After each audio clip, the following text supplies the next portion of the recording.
The Marina Cafe smelled like buttery croissants and scorched espresso. Celeste Nash had never liked the place, too bright, too forcibly cheerful, all those tacky laminated menus decorated with smiling cartoon dolphins. But Ray insisted. Just an early lunch, he'd said, resting his hand on hers, his thumb grazing her pulse. You work too hard, Celeste. And she'd let him distract her. God help her, she'd wanted to be distracted. She kept checking the time on her phone, though. She was supposed to be tending to the stingrays in Mermaid Bay. She had the schedule memorized. Her name, C. Nash, was listed right before the day's big event in the lagoon, the elementary school field trip Casey had been so excited about. Promise me you'll come watch, Casey had said that morning in the locker room, tugging the glossy green tail up her hips, all nerves and teenage glee. I'm doing the full siren routine for the kids. It's gonna be epic, Celeste had promised. Instead, she was here, stirring coffee she didn't want, listening to Ray tell a story about Istanbul. She didn't even remember the punchline. She was still trying to shake the guilt when the alarm started. The aquarium's intercom sputtered once, then a distorted, metallic voice blared across the cafe. Attention staff. Code red in Mermaid Lagoon. All personnel to evacuate the area immediately. Celeste's mug shattered on the tile floor. She didn't remember dropping it. Her legs were already moving, her brain stuck in a single, looping thought. Casey. Casey's in the tank. Ray called after her, but she didn't stop. She tore through the hall, past the gift shop and the bleachers overlooking the main tank, the smell of brine thick in her nostrils. The lagoon observation windows were ringed with children pressed up against the glass, their teacher trying to herd them away, screaming. And beyond the glass, it took Celeste a moment to understand what she was seeing. The water was cloudy, the cerulean glow shot through with whirls of dark red. A dozen shapes darted in savage bursts. For one horrific instant she thought the lagoon had been breached and the saltwater fish had somehow escaped. Then she saw the glint of scales. The wide, flat heads. Piranhas. Someone must have unlocked the transfer channel between the South American Predators exhibit and the lagoon, a possibility she'd never considered, because it was supposed to be impossible. Inside the tank, the mermaid's tail kicked weakly. Casey's arms thrashed at the surface as she tried to pull herself onto the rock platform, but the weight of the tail, and the blood loss, was too much. Celeste didn't remember vaulting over the safety rail. Didn't hear Ray shouting. She just remembered the cold splash as she waded in waist-deep, reaching for her cousin's hand through the acrylic barrier. A security guard caught her around the waist before she could climb in fully. It's too late, he told her. His voice was firm but distant, as though he was speaking through a wall. Casey's eyes locked on hers, wide and shining and terrified, and then the last of her slipped under the surface, swallowed in a froth of churning water. They evacuated the building. The police arrived within minutes. Sirens, yellow tape, the aquarium director clutching her clipboard like a life preserver. Celeste sat on the curb in her soaked jeans, hugging her knees to her chest. Someone draped a scratchy blanket around her shoulders, but she hardly felt it. Ray was crouched beside her, one hand on her back, his face tight with concern. She wanted to scream at him. If you hadn't kept me in that cafe, I'd have been there. If she'd been there, what? She would have been in the water, too. Her name had been on the schedule. C. Nash. Celeste felt her stomach turn. The first detective approached her with a grim expression. We're going to need you to come down to the station and make a statement, he said gently.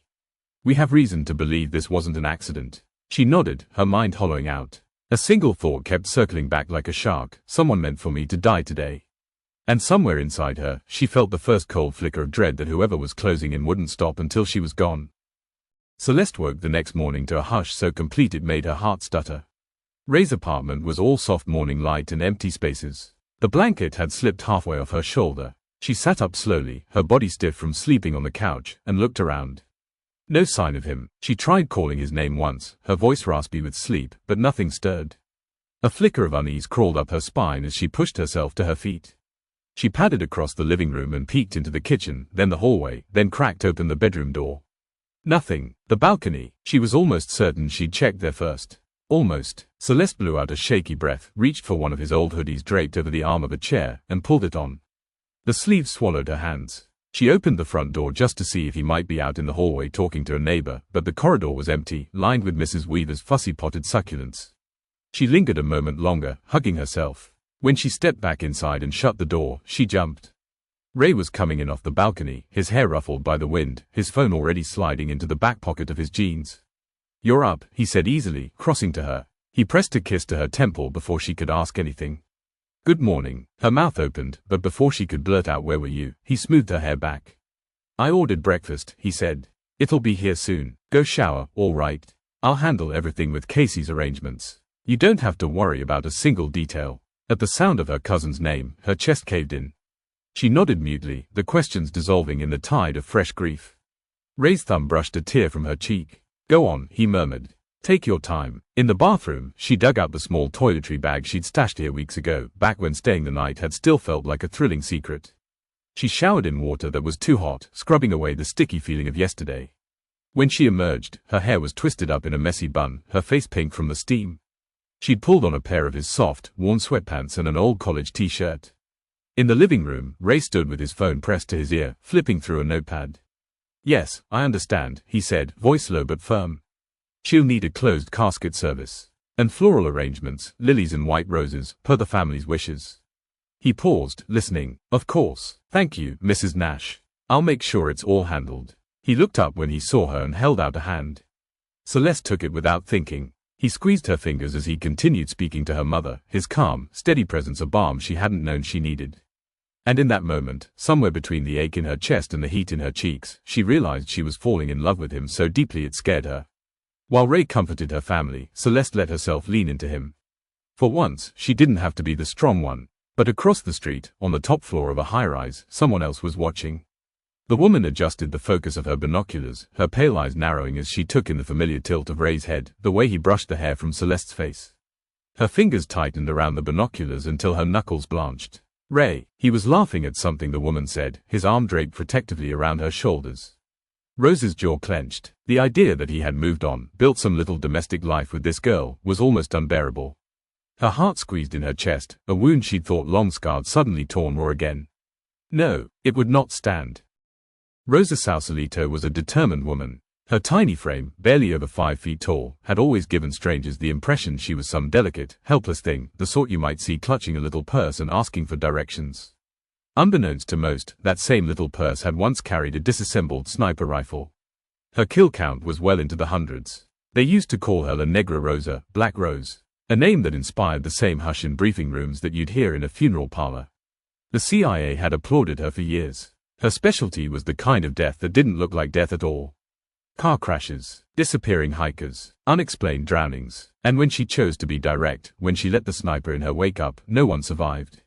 But this little Celeste problem, this woman who should have been a footnote, was proving irritatingly persistent. Rosa had already gone to more effort than she'd spent on certain heads of state. She'd hired a gang to do a drive-by shooting, sloppy, but effective enough to rattle Ray. She'd arranged the piranhas, for God's sake, only for the wrong Nash girl to end up in the tank.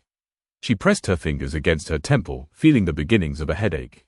It was more than professional embarrassment now. It was personal. The fact that Ray, had the audacity to play house with this woman while Rosa was out here cleaning up the mess the CIA had left behind, it was gnawing at her. She never would have believed, all those years ago, that she'd end up here, watching her once husband through the lens of a sniper scope. Even less that a part of her genuinely wanted to pull the trigger. Love is a tricky thing, she thought. Sometimes it was smooth as a glassy lake, something you could float on forever. Other times, it was the ocean in a hurricane. And right now, she was the hurricane. She knew Ray could feel her close. She'd left her calling card, one black rose, in the place he would find it. He would know it was her. And after 2 failed attempts on his little girlfriend, she was interested to see exactly how he planned to respond. So for now, she settled in, her cheek resting against the cool metal of her rifle. Watching, waiting, planning her next move. Casey's funeral went off without a hitch. The turnout was enormous. Friends, family, and strangers who'd known her only as the smiling mermaid at the aquarium all came to pay respects. The Nash family closed ranks, trying to hold each other up under the weight of sudden loss. Celeste had never needed Ray more. She could feel every instinct in her body telling her to run. A drive-by shooting, a tank full of piranhas she was supposed to swim in. Both times, Ray saving her. And now, the dread was worse than ever, but she still couldn't bring herself to leave him. After the funeral, Ray suggested a weekend away. Treehouse Vineyards in Monroe, a place so idyllic it looked like something out of a catalog, fairy tale treehouses hidden in the woods, endless rows of grapevines, the kind of hush that made it feel like the rest of the world had disappeared. Ray planned every detail. He didn't even ask her what she needed. He packed the bags, made the calls, handled it all. For a little while, it worked. They had dinner by candlelight, sharing a bottle of red wine that tasted like summer. They curled up on the wraparound deck of the treehouse, watching fireflies drift between the trees. Just when she felt herself starting to believe they could be safe, her phone buzzed. She almost didn't answer, but it was Jenny's ringtone, the one she never ignored. Jenny. At first, all she heard was ragged breathing. Celeste. Jenny's voice was low, panicked. Celeste, someone's been here. Her heart clenched. What? Are you okay? Where are you? I came home and the door was wide open. Your room's trashed. A shaky inhale. I don't know where they went. I hid in the laundry room, but, Celeste, they took something. Took something. What? I don't know. Wait. She heard rustling, then Jenny's voice came back, faint and confused.